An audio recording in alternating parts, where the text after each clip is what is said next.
So now let's start with some examples of articles. Articles में let us start with articles based on verbal inputs. If you remember, I told you there are two types of articles we have in our course, verbal as well as visual. Let us come to one example of verbal input. जो प्रश्न पत्रों में past years के जो देखेंगे तो एक ही pattern में सवाल पूछा गया है इस लॉन्ग कॉम्पोजिशन में लेकर और लॉन्ग कॉम्पोजिशन में आर्टिकल को लेकर। उस लॉन्ग क्वेश्चन में कुछ हिंट दिया जाता है और फिर आपको कहा जाता है कि उसको 150 से 200 शब्दों के बीच में लिखो। Let us see one of the questions, what exactly it says. India is a land of diversity, one in which it makes us feel proud of it in the number of festivals that we celebrate. So now try to understand that it is speaking about the festivals, land of diversity, then it speaks about festivals, right? Write an article in 150 to 200 words on, title is already given. You are fortunate here, Festivals of India, and that is in single inverted comma, on the basis of input given below. In other words, you have to write, you are Mitali Burman. I told you, if you remember, that I told you that it will be in the third person's name. It will not be your name. So they have given that your name, imagine, is Mitali Burman. It means what? At the end of the article, you will write Mitali Burman, by Mitali Burman, right? Now it says, below are the verbal inputs given. आपको नीचे कुछ hint दिए गए हैं। Verbal input का अर्थ क्या है? कुछ हिंट, कुछ गाइडलाइंस दी गई हैं। क्या गाइडलाइन है? India is a land of cultural diversity, right? Cultural diversity मतलब क्या? अब देखिए, हम में से कुछ लोग डाइवर्सिटी का मीनिंग नहीं समझ पाएंगे और जब नहीं समझेंगे तो हमारी दिक्कतें कुछ हो जाएंगी, शुरू हो जाएंगी। Right here I would like to warn you, मैं आपको क्वेश्चन करना चाहूँगा कि यदि हमें कोई भी भाषा सीखनी है तो हमें अपना शब्द भंडार बढ़ाना होगा और शब्द भंडार बढ़ाना उतना कठिन नहीं है। हम में से जो लोग हिंदी पढ़ते हैं या हिंदी भाषी हैं या छत्तीसगढ़ी भाषी हैं, कितने लोगों ने हर शब्द के अर्थ को जानने की कोशिश की है? या कोशिश से मेरा अर्थ कि उन्होंने किताब देखी हो, डिक्शनरी खोली हो और छत्तीसगढ़ी शब्दों का उपयोग करने के पहले डिक्शनरी देखी हो, या हिंदी भाषा का उपयोग करने के पहले उनके कठिन शब्दों की डिक्शनरी देखी हो? नहीं, हम लोग प्रैक्टिस के साथ साथ समझ जाते हैं कि इस शब्द का अर्थ क्या है। In other word, practice. यदि अंग्रेजी में भी हम बार बार पढ़ें कुछ आर्टिकल्स, रीडिंग हैबिट अपनी बढ़ाएं, रीडिंग हैबिट बढ़ाएं, तो निश्चित रूप से there will be very few words that you will find difficult at your level. Question paper बनाने वाले भी आपके ही स्तर का क्वेश्चन पेपर बनाते हैं। Remember, they want to test not what you do not know, but they want to test what you know. ये लोग वो टेस्ट नहीं करना चाहते कि आप क्या नहीं जानते, ये लोग वो टेस्ट करना चाहते हैं कि आप क्या जानते हैं। दूसरे शब्दों में, आपके पास पर्याप्त शब्द भंडार हो, simple day to day life के शब्द, दैट इज इनफ। अब डाइवर्सिटी वर्ड आपको थोड़ा सा लगेगा। डाइवर्सिटी मतलब विविधता, कल्चरल डाइवर्सिटी मतलब सांस्कृतिक विविधता। India has a rich cultural diversity. इस बिंदु पर आपको 3-4 लाइन लिखनी है। दूसरा बिंदु क्या है? Number of festival celebrated.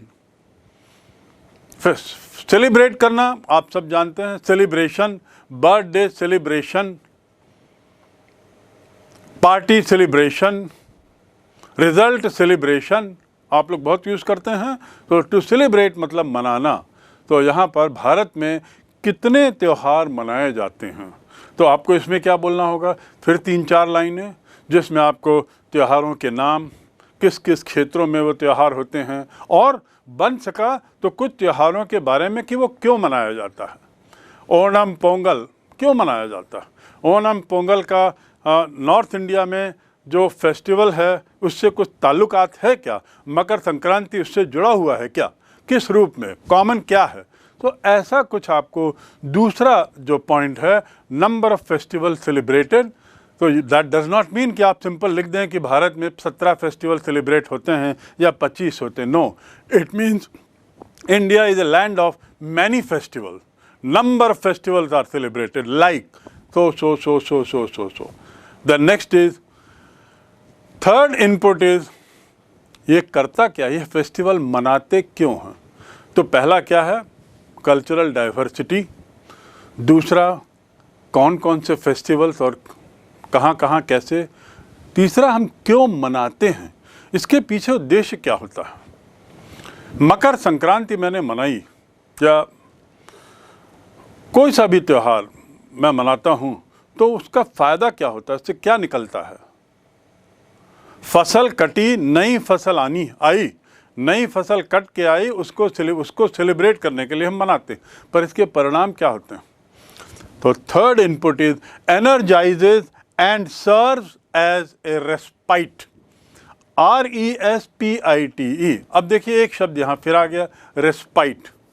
Respite मतलब क्या होता है? और एनर्जाइजेज, एनर्जी नहीं लिखा है, आप जल्दी से ना पढ़ें, energizes and serves as a respite. Serve करना मतलब पेश करना। We serve food, you must serve me, I must serve my bosses. इसका अर्थ किसी, सर्व करना मतलब किसी की सेवा करना, पेश करना। ही सर्व मी डिनर, उसने मुझे डिनर से फिर उसके बाद सेवा की। सो एनर्जाइजेज मतलब हमें वह नई एनर्जी देता है, और सर्व एज ए रेस्पाइट, और आराम देता है। रेस्पाइट यानी कुछ समय के लिए आराम। आराम किस चीज़ से, क्या आराम चाहिए, ये आपको समझना होगा, जानना होगा त्योहारों के बारे में। दूसरे शब्दों में, आपको त्योहारों के बारे में कुछ जानकारियाँ होना चाहिए। केवल हम होली मनाते हैं, बस वहाँ रंग ले गया और उसको मना लिया, पानी गिरा लिया और कलर गिरा लिया, ये होली नहीं है। उसके पीछे की ऐतिहासिक बैकग्राउंड और उसके परिणाम ये जानना जरूरी होता है। And fourth input is universal peace, विश्व शांति। इन 4 बिंदुओं को लेकर आपको एक आर्टिकल लिखना है, और उस आर्टिकल का शीर्षक भी बता दिया इन्होंने, फेस्टिवल्स ऑफ इंडिया। यानी फेस्टिवल्स को बेसिक केंद्र बिंदु मानते हुए आपको अपने विचार रखने हैं। So let's see how it is written. Festivals of India by Mitali Barman, right. मैं पूरा डिटेल पे नहीं जाऊंगा, केवल आपको थोड़ा सा हिंट दे दूंगा कि इस इनपुट के आधार पर हमारा जो पहला जो इनपुट था उस पर हम क्या लिख सकते हैं। जैसा इसमें कहा है कि it's no other country in the world has so rich diversity. Diversity मैंने मतलब क्या हुआ, मैंने बताया था, डाइवर्सिटी मतलब विविधता। दुनिया के किसी देश में इतनी विविधता नहीं है जितनी भारत में है। It's a land of diversity, और इसीलिए India is a land of unity in diversity. विविधता में एकता का सर्वश्रेष्ठ एग्जाम्पल। या आप इस लाइन को अपने निबंध में, अपने इस आर्टिकल में लिख सकते हैं, that India is a land of unity in diversity. Not only in terms of physical diversity, विविधता किस चीज़ की है? आप देखेंगे हमारे जो भौगोलिक क्षेत्र है उसकी भी बहुत सारी विविधता है।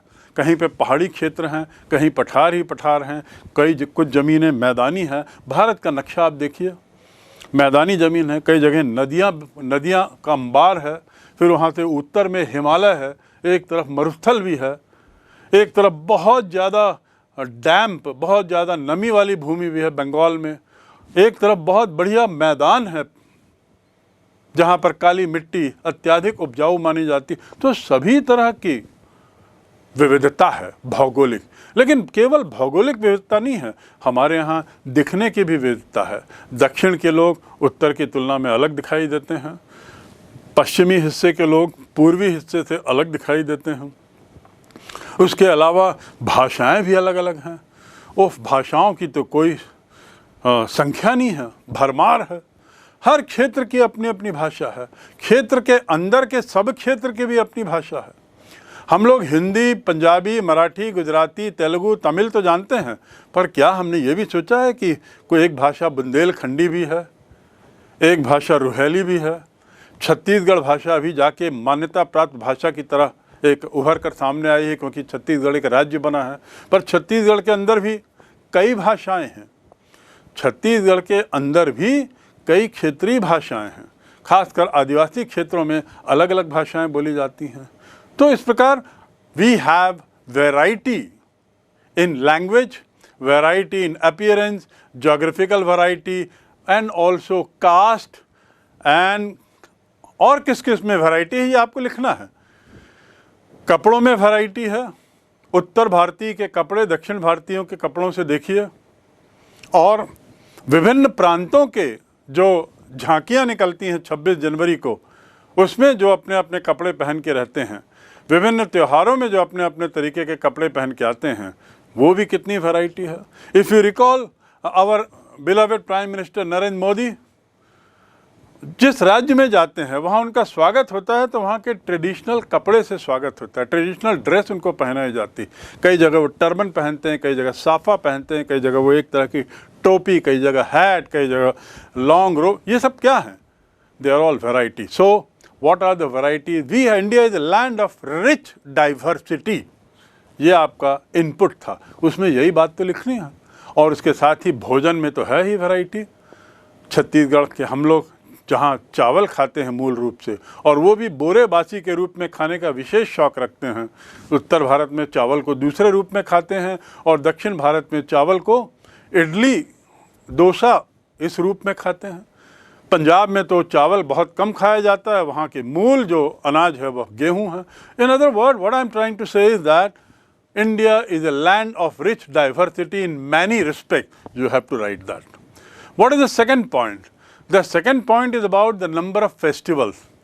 But उसके बारे में हमको ये भी बताना होगा कि हमारे यहाँ इतनी विविधता के कारण, अब इसको जोड़ना होगा आपको पॉइंट नंबर 1 से, इतनी विविधता के कारण उतने ही फेस्टिवल्स हैं, उतने ही फेयर्स हैं, मेले लगते हैं।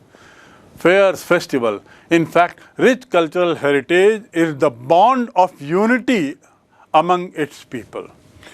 ऐसा कई लोग का कहना रहता है कि इतनी विविधता से आप लोगों को एकता लाने में दिक्कत होगी। नहीं, भारत का इतिहास तो ऐसा कहता है that because of this diversity we stand united, we stand together, we stand as one, we stand as unity. So the second point is you have to mention the festival. The kind of festival we celebrate, you start right from summer time. क्योंकि summer के बाद जब बरसात आती है तब कुछ फेस्टिवलों का दौर शुरू होता है। उसमें धार्मिक फेस्टिवल हैं, उसके अलावा कुछ राजनीतिक भी हैं, उसके अतिरिक्त कुछ अपने अपने संस्कार के भी, अपनी अपनी संस्कृति के भी फेस्टिवल्स हैं। और फेस्टिवल की झड़ी लग जाती है अगस्त आते आते। राखी के बाद से फिर दिवाली, दशहरा और न जाने कितने क्रिश्चियन लोगों के फेस्टिवल, पंजाबियों के फेस्टिवल, सब बैसाखी, हर तरह के फेस्टिवल हर क्षेत्रों में होते हैं। तो आपको you have to write the names of some of them and you may have to describe in 2-3 lines about 2 or 3 festivals of them. The third point that you have to mention out here is how it helps, how it energizes and how it serves. हम क्यों मनाते हैं?